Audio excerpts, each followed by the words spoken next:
The weekday train service between Naledi and Johannesburg is back on track. This follows months of repairs to its infrastructure. It lay in ruins for months following vandalism and theft. Let's discuss this now with Metrorail Gauteng spokesperson, Ms. Lillian Mofokeng. Lillian, good morning and thank you very much for your time. These are honestly welcome news. Just talk to us around the service being up and running already. Good morning and thank you for having us. Yes, indeed, we are very excited as PRASA, Metrorail, to be bringing the good news that the long-awaited, much-needed public transport system for our commuters is back on tracks for the Soweto communities.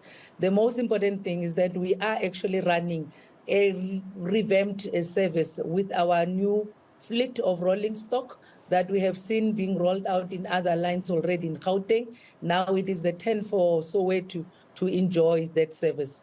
Our service has started this morning, and we are very happy that we have ran very well early hours of this morning for most of our morning peak session, except for a few technical glitches that we actually had a delay of about 20 minutes. And of course, it is to be expected with any new service. Okay, and then the numbers? How are the numbers looking like this morning? The numbers are good. We actually had full, the first train was not that full because it was 4:45. The second train at 4:46 and all other trains thereafter, they were quite full. We had more than 1,500, 1,800 on board for each train. We even had on one train people standing in our train. So the community of Naledi is quite excited and they really welcomed that they are part of rebuilding PRASA. Let's talk security now. What measures do you have in place to deal with the vandalism and theft going forward? We would all remember that we had security that was absorbed internally, where we had recruited some of the securities to be internal. But over and above that, we have since complemented that with external security contractors that are able to support us. We have in our newly built substations for the overhead wires at our stations. We have deployment that is more than enough to actually fight the challenges of vandalism.